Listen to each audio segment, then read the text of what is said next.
So if you recall what we talked about in the previous day's lectures, we talked about what a semaphore was. I talked about how Java had a semaphore class. We talked about a human known use of semaphore. We talked about binary semaphores and counting semaphores. I gave you an overview of the structure and functionality of various methods and the structure of the Java semaphore class, how it used the bridge pattern and so on and so forth. And what we're going to do now is we're going to see how you can use Java semaphores for a couple of different purposes. One is to be able to mediate access to a limited number of shared resources, which is pretty much what your programming assignment's about. And then we'll also talk about using semaphores to coordinate the order in which operations occur. And these are two of the very common ways you can use semaphores, although the first way is the most common thing you do with semaphores. You can also use them to coordinate stuff. As we'll see, that's not always the best way to coordinate things, but it's one way to do it. So the Android app, which is the Palantir Manager, shows how you can use a semaphore, we just have one, to limit the number of Middle-earth beings who can gaze into Palantiri concurrently. So we've looked at this before. You've got some number of Palantiri, which you can control when you run the app. You've got some number of beings, which you can also control when you run the app. Each being is implemented in a separate thread. In the current assignment, assignment 1, you spawn each of those threads. That's what you did for assignment 1A. Later assignments will do some different things with threads. So as you'll see, later assignments are going to do other stuff where you'll use executor service or Java async or Android async task. There'll be different ways of making the beings do their thing. But for this assignment, each being runs in a separate thread that you spawn. And we use a semaphore to keep track of the number of Palantiri that are available at any given time. Why might you want to do this? Typically, the reason is you only have a limited number of stuff. Just as an example, just to make the point clear, let's say we have a quad-core device, and we don't want to have more than 2 things going on at a time because we don't want to be using all the cores for doing our little Palantiri simulator. We might want to keep other cores for doing other things. So by limiting the number of limiting the number of Palantiri using the semaphore count, we can then ensure that not all the resources in the system are being used for this particular app. So that's one reason you might want to do this. We've talked about other examples as well, like the floating licenses example we talked about. We talked about the beach volleyballs and so on, but you're trying to limit access to something. Before a being can gaze, they have to first acquire the semaphore. Once they get the semaphore, then they can go ahead and start gazing. Once, in this case, once 2 beings are gazing, then the count of semaphores drops to 0. The count of the semaphore drops to 0, which means that there's no more permits, so all the available permits are now in use. And in this case, other beings have to block until a permit is available. So if any other threads come along and they want to gaze, they're going to have to wait for the other ones to give it back. So here we've got Sauron and looks like Saruman. I think that's Saruman. Maybe it's Gandalf. Can't tell. Anyway. All right, so we're gonna, you had to reboot it? Okay, so who had left it combined? Okay, so one of the things we need to do on our checklist is make sure that at the end of that, it needs to be reset. Yeah, it was just a weekend, so I just... Okay, but that's one of the things that is on the checklist to be done after events, is make sure they're... Sure.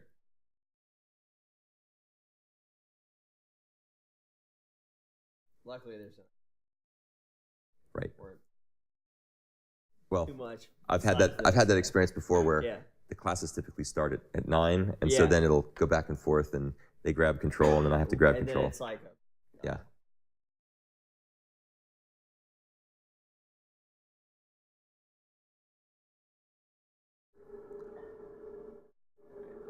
Make sure this projector comes on for you. Okay. Yeah, I talked before. This has happened in the past. Yeah. We've also talked about setting things up so we don't have to go back into the locked room and reset it. Yeah. Is that also another option for this? With that control,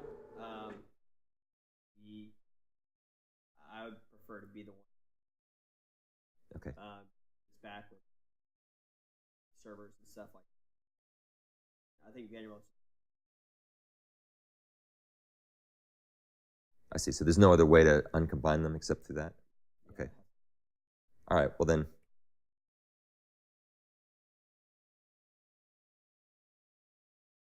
This is actually on 2. All right, so I can keep going at this point. Thanks. Good. All right, well, as we're waiting for the projector, actually, you might want to wait and see if the projector comes back on. Okay.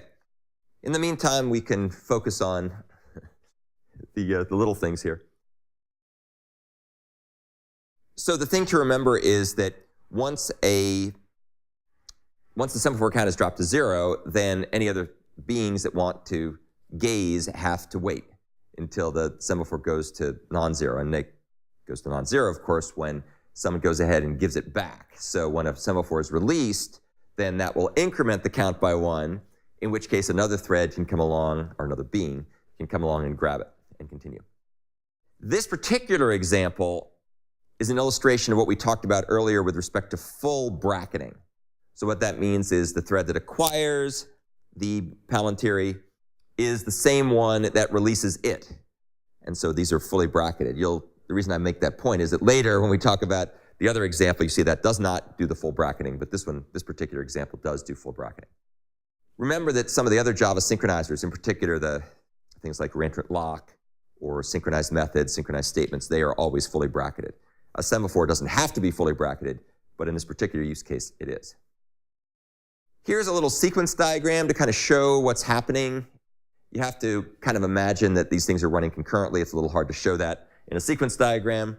But basically what's going on here is that we're going to have the main thread, the guy that's kind of running the show here, is going to start up, and so that thread will begin to run. And then under the hood, and this is now we're talking about sort of your code, you would go ahead and create a bunch of threads that would run the being runnables, or the simple being runnables in your case. Each of those threads, once they're started, will go ahead and do run, run, run, however many beings are going in parallel. And then each of those concurrent threads will then concurrently try to acquire the palantir, or acquire a palantir. And so in this case, let's say the count is 2, so we're only going to be able to have 2 of these beings simultaneously being able to acquire the palantir. So let's say the first one, oops, I always forget, you can't see this thing on this TV screen. So the first one will acquire it, let's say the third one acquires it, the second one blocks because it doesn't have a chance to acquire it yet. Those threads that get the palantir can start to gaze, the other one's still blocked, trying to get a palantir in the first place. When the other palantir, or any one of them, releases one, then that'll give a chance for the third one to go ahead and go. And the way your program works is that there's going to be multiple iterations, so these things will kind of take turns. And it's really cool. If you run the simulator, you can watch literally the palantir moving around and going from one place to another and so on. Okay, so that's basically the way in which things are happening under the hood. Hopefully that's not too much of a surprise. Let's talk about a different use case, however. This is one where we're going to have Java semaphores using, or Java threads using semaphores, in fact, 2 semaphores, to coordinate the threads. So this is another example. This is the ping pong app. If you take a look here, you can see the program that you can download to see this. And what we have is we've got a pair of threads. One thread's the ping thread, one thread's the pong thread, and they take turns going back and forth, pinging and ponging. Now, if you actually were to run this app, you would see that the screen, the upper half of the screen flashes black or white, depending on whether you're pinging or ponging. And then down here in this little text window, it says ping 1, pong 1, ping 2, pong 2, ping 3, pong 3. So that's basically just showing it's taking turns going back and forth for pinging and ponging. So it's alternating. Here's how this works. This particular example actually uses 2 semaphores. These are binary semaphores, which are either available or not available, or blocked or not blocked, or locked or not locked, whatever you want to call it. So you can see you have a ping semaphore and a pong semaphore. We've got a main thread, which is the the play ping pong thread, and then we've got the pong thread and the ping thread. So let's take a look and see how this works. The play ping pong thread starts the ping and the pong threads, and then they are going to alternate printing ping and pong, as you might expect. So once we start things off and running, it's going to go ahead and run the run methods, and they have some kind of cool code internally. The way things are initialized is that the ping semaphore, which is the one that we want to start, is initialized to 1. So it's a binary semaphore that starts with the initial value of available or unlocked. And then the pong semaphore, which is the one we want to go second, starts out with a value of 0, which means it's locked or it's not available. So that means that what's going to happen is when these threads start to run, the ping thread will be able to acquire the ping semaphore first because it's not acquired, whereas the pong thread will not be able to acquire the pong semaphore because it's already 0. And what you might think is going to happen here is exactly what happens. They're going to alternate being incremented and decremented by 1 in order to be able to alternate who gets to go next. So this is kind of what the code looks like. So these guys each run a little loop, and the ping semaphore, ping thread is going to say, can I acquire the ping semaphore? The answer is yes, because it started out being available, non-zero. That will then acquire it, so it'll become locked. It'll then go ahead and print, ping, and then it will release the pong semaphore. So notice how this works. We acquire the ping semaphore, and we release the pong semaphore. When the pong semaphore is released, then this other thread, the pong thread, will be able to acquire the pong semaphore, and it will print pong. And then it will turn around and release the ping semaphore, because the ping semaphore had been acquired in this thread, so now it's 0. And so we're going to release it here, which means that this guy will be able to wake up and reacquire it. So you can see that they're taking turns acquiring the semaphore they want, and then after they do their thing, they release the other guy's semaphore. So that's how they coordinate. This particular example, unlike the earlier example, does not use full bracketing. So in this case, you acquire a semaphore, and then you release a different semaphore, and that's how it alternates. A common question people often ask is, can I do this with just a single semaphore? And the answer is not really. So you need 2. Here's kind of what it looks like here. So we have 2 semaphores, mine and other, and each thread obviously has it in reverse order. So one thread says, I want to acquire my semaphore, but I'm going to release the other guy's semaphore, and they just are initialized in a way that makes that work. Once each of these ping and pong threads run their course, let's say they do this for 10 iterations each, then they go ahead and disappear, and the main thread will join with the termination of the previous 2 threads, and then it goes off and wraps up. So that's kind of the complete control flow. We have one thread here whose job is to kind of start things in motion by creating and running 2 threads. It then waits for them to finish, and when they're done, it will exit. Okay, so that's just a quick overview, kind of showing you an example of how to use semaphores.